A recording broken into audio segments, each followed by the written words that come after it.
What's going on, guys? The Comics Kid 2099 here. Welcome to day 194 of the 365-day graphic novel review challenge. Today, I want to talk to you about Hellboy, Seed of Destruction, drawn by Mike Mignola, created by Mike Mignola, conceptualized by Mike Mignola, and script by John Byrne. As near as I can tell, Mignola had asked John Byrne to help him get this series started because Mignola had a lot of practice doing comic books as an artist since the mid-'80s at Marvel Comics, but he had never actually written very many comics, if any, at this point. And so he got Byrne, who was his collaborator on the very short-lived Legend shared universe from Dark Horse Comics, to kind of help him launch this series. And he wasn't on this book very long. I'm pretty sure by the time you get to Hellboy Volume 2, John Byrne is no longer doing the scripting, but basically Mignola just needed help getting this thing started. And out of all of the books from the Legend universe, Danger Unlimited, Monkey Man and O'Brien, and Hellboy, this one is the most long-lived and is by far the most successful and well-loved. And I came to Hellboy through the movies. I really loved the movies, thought they were just really well done. I'm still angry and bitter that we never got a Hellboy 3, and so when I found out that there was a very long-running comic book series that the movies were based on, and everywhere I looked on the internet, everyone was saying that it was a really good series,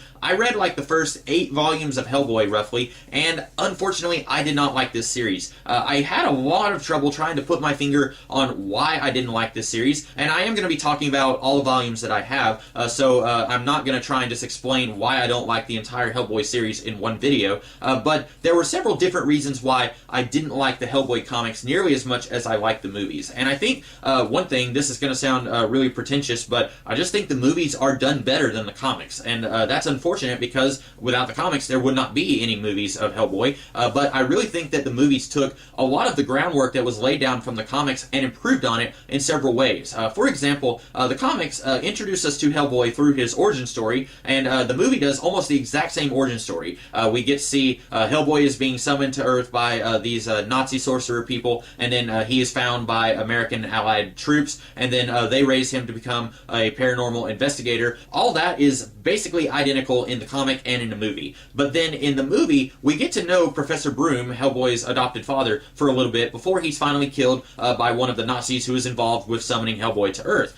In the comic, we really don't get to know Professor Broom that much at all. Hellboy comes to visit him, and then 2 pages later, he's killed by a big frog person, and that's all that we get to see of Professor Broom. It doesn't really feel like this death is earned because we don't know anything about this guy other than he's Hellboy's adopted father. And unfortunately, we don't really get to see Hellboy grieve for his father or have any kind of human emotions about his father's death at all.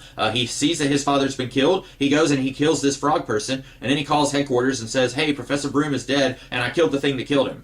We don't really get to see him cry or have any kind of emotional response at his father's death. In the movie, he's there at the funeral from a distance, and he's watching the funeral, and it feels very sad, and it feels earned because we've gotten to know Hellboy, and we've gotten to know Professor Broom a little bit before the death happened. Here, it doesn't really feel earned, it just happens as soon as we get to know Professor Broom, and you might say, well, it's kind of like the whole Hero's Quest thing that we get to see in The Hero of a Thousand Faces, where the hero's dad or parental figure has to die before they can become a hero. You look at characters like Batman or Harry Potter or Luke Skywalker, where their parental figures or their guardians had to die before they could go off and have adventures. That's not the same thing as Hellboy because by this point when Professor Broom dies, Hellboy has already been a paranormal investigator for about 40 years, so it doesn't really make any sense why we would introduce Professor Broom and then immediately kill him off here. It feels very false, it doesn't really feel earned at all, and unfortunately, we don't really get to see Hellboy act like a normal, actual, emotional character. And you could say, well, he's not a human being, so he doesn't need to act like a human being. Technically, he is a demon, but he does act like a human. He acts very human most of the time. He has sarcastic, deadpan, witty banter.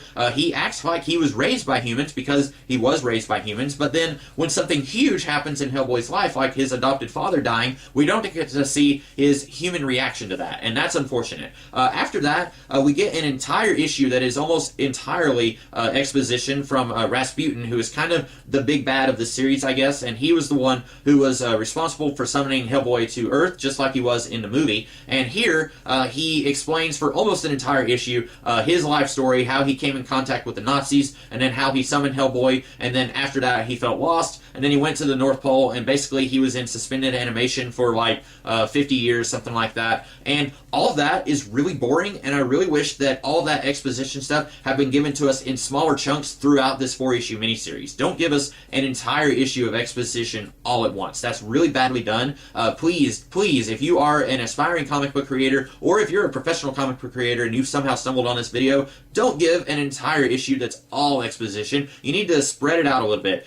Pace yourself a little bit on that. That is a rookie mistake that just really kills any momentum that you've built up until that point. By the end of this book, Hellboy defeats the bad guys. We get some really vague stuff that kind of acts on the plot a little bit. It doesn't make any sense. Abe Sapien is possessed by the ghost of this one guy whose entire family was killed by Rasputin, and that just kind of happens, and they don't really explain how or why it happened, and then as soon as it happens, they're just basically ignoring that happened. Hellboy, he is kind of trying to figure out what his origins are, and he knows that Rasputin was possibly the only guy who is going to be able to help him figure that out, and then Hellboy, maybe he's okay with not knowing his origins, or maybe he wishes that he could figure it out. We're not really sure. There's a lot of questions left in the air by the end of this book, which kind of brings me to the way that Mike Mignola handled this series from this point forward. Reading some of the later volumes, you get the feeling that Mike Mignola wasn't really sure if he wanted to do an arc-based series where everything feels like it's connected, or a series of standalone stories where nothing is connected. Some of the later volumes don't feel like they're at all connected to this arc that he's setting up here, with Rasputin summoning these 7 deadly gods who are all connected to Hellboy somehow. We don't really get some of those arcs. They're not really connected to Hellboy and his overall storyline at all, and then some of the stories that Mignola did later on are very much connected to Hellboy and his overall arc. And I really wish that Mignola had a better idea of if he wanted to do standalone stories that have nothing to do with anything, or if he wanted to do an overall arc. And some stories, some series, can actually accomplish both. You look at a TV series like Buffy the Vampire Slayer, where an entire season has an arc, but then also you have standalone episodes that have very little to do with the arc of that season. I wish that Mignola had found a way to make that work in that way, but unfortunately, as I will talk about in later volumes, he doesn't.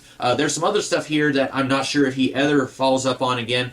For example, when Rasputin is starting to summon the 7 deadly gods, I think they're called the Ogdru Jihad or something like that. When he starts to do that, we see a group of aliens in a spaceship, and they look a whole lot like Abe Sapien. I don't know if Abe Sapien is connected to these guys. They don't look exactly like him.